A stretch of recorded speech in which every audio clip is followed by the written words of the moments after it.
few weeks ago, I made a video about how I have fallen out of love with Instagram, and from the comments you guys left, it seems that I am definitely not alone. We are all feeling completely exhausted by it, missing what it once was and looking for something better. So today I wanted to share with you what I have been doing to fill the doom scrolling gap. Some of it was fairly obvious, but some of it really surprised me. So as you'll know, if you watched my last video, I deleted any app off my phone that encourages doom scrolling. So Instagram has gone, Facebook has gone, I've kept YouTube, TikTok I didn't like anyway, Threads, all of those apps that make your thumb do that movement have gone off my phone. I still use them on my laptop, but it's a lot harder to doom scroll on your laptop than it is on your phone. So I have deleted those, and lo and behold, I suddenly find myself with a whole lot more time. The first thing, which is probably really obvious, is the time I spend sewing. I wouldn't say that my sewing output has increased, but the time that I am spending at my sewing machine or cutting out a pattern is a lot smoother, a lot quicker. I'm not picking up my phone every 5 minutes. As somebody who creates content around sewing, I was constantly picking up my phone. I say it's because I create content for sewing. It's not. A lot of the time I was just picking up my phone out of sheer habit. So I'd be cutting out a pattern, and what probably would only take an hour ended up taking so much longer to cut out a pattern, because let's be honest, cutting out a pattern isn't the most exciting part of the journey, but it is very necessary. So I kept picking up my phone, having a little scroll, and it wasted so much time.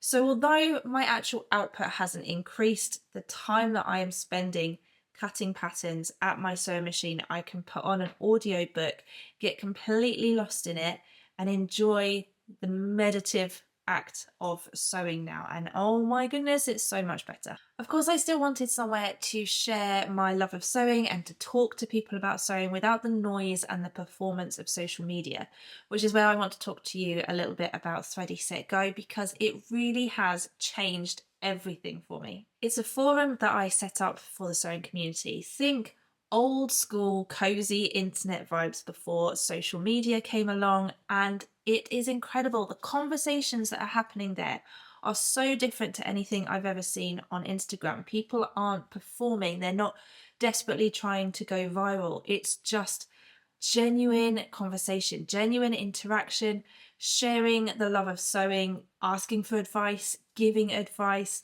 Some of the conversations, particularly this week, that have been happening have made my heart swell. It is just so lovely. It's completely free to join. I'll pop the link below. So if you're missing that sense of community that you used to get from social media, I think you will really love what we're doing at ThreadySetGo. Alongside the forum are the online sewing socials that I run 3 times a week, and I have watched people go from complete strangers to real life friends. The support that everyone gives each other in these socials just warms the cockles of my heart. On to the slightly more unexpected ways that I have replaced doom scrolling.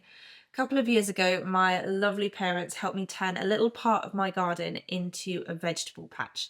Now, last year I had a lot going on and I was too overwhelmed, so I left it pretty much completely untouched. But this year, I am so excited to get out there and grow some more vegetables. I've got a few plants and flowers growing as well, but also kind of in the hope of saving a little bit of money on the grocery bill at the moment. The thought of growing my own vegetables just is so exciting. My lovely parents for my birthday this year have bought me one of those little plastic greenhouses as well, so I can start off some seedlings. I've got tomatoes and cucumbers growing in there as well. I'm going to have peas and beans and lettuce and spinach and courgette. Oh my gosh, potatoes and carrots as well, strawberries. I cannot wait. I am so excited. And you know what? There is nothing more mindful than walking around the garden with a cup of tea in the morning just to see what might have sprouted up overnight. It's really exciting. Or watering in the evening as well. Take my evening cup of tea out. Well, I mean, obviously it's still a little bit chilly at the moment, so it's not quite so lovely, but Once the weather warms up, watering the garden in the evening with a cup of tea as the sun's going down. Mwah, gorgeous. It's absolutely wonderful. Now, I wouldn't say I have the greenest of fingers at all. I would describe myself as somebody who has green fingertips. I'm an enthusiastic beginner and I have fantastic mentors from my parents. My sister as well, she actually has her own cut flower farm. So she got all the green fingers from my parents, but I'm trying and it's exciting. Mia's loving it as well. She's really excited to get out there and water things and plant things. I just have to hope that tiny little critters don't come along and eat everything before we can actually get our hands on it. I have also really been enjoying making my own bread recently. This actually came out of me going down a bit of a rabbit hole researching ultra processed foods and then trying to think about some of the ways I can reduce some of those types of foods. We're not perfect by any means. It's very hard to be completely perfect, but little swaps here and there and making my own bread, it kind of scratches that same itch that sewing does. The time and the mindfulness that it takes to knead the bread by hand, let it rise, let it prove, and then of course you've got something completely delicious at the end of it. I am definitely no expert. I am still learning, but I am enjoying the process of learning. I'm hoping to get a sourdough starter going this weekend as well. And of course, the family have been enjoying the results of bread making. Maybe a little bit too much, but that's okay. The process has been just so joyful. And then of course there is family time. Mia and I have really been enjoying getting out for more walks, hunting out ancient bluebell woods. We've downloaded the Merlin app on my phone, which listens to birdsong. It recognizes different birdsong and it is really, really fascinating. I think one thing that's been really interesting is anytime I take any photos or videos whilst we're out and about, obviously, I never share Mia's face anywhere on the internet anyway, but I'm not thinking about posting it straight away on social media. Those pictures and videos I'm taking are just for me. I would love to print photos off and make some actual physical photo albums, but that is something that I've been meaning to do for years and still haven't gotten around to it. And there's so many photos on my phone that it's kind of a task I keep putting off because I'm just not sure how to pick them. The same goes for being at home as well, spending family time at home. Andy's not much of a nature person, so we make a lot of time for each other at home, time with Mia, watching movies, just pottering around the house, doing homey things. I am such a homebody. I love being at home and we pay enough in rent that I want to make sure I really get the most out of being at home and enjoying it. So it's been really, really good. I leave my phone in another room when we're watching movies together or anything like that.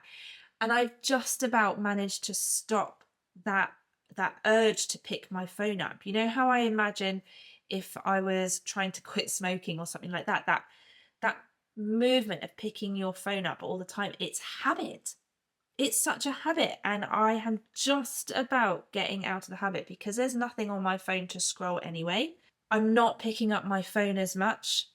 It's staying in another room and I'm almost not thinking about it anymore. So that has been truly, truly wonderful.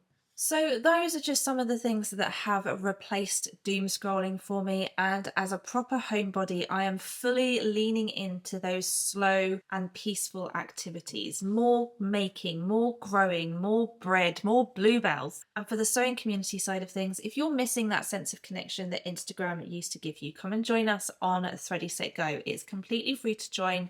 There are no ads. There are no algorithms showing you what it thinks you want to see, and there's no performance required. If you found your own ways of filling the doom scrolling gap, or there's something that you would love to try and replace it with, let me know in the comments what you are up to. And if you want to check out my previous video about how I think the sewing community is ditching Instagram, you can check that out too. Thank you so much everyone for watching, and I hope you have a fantastic day. Bye.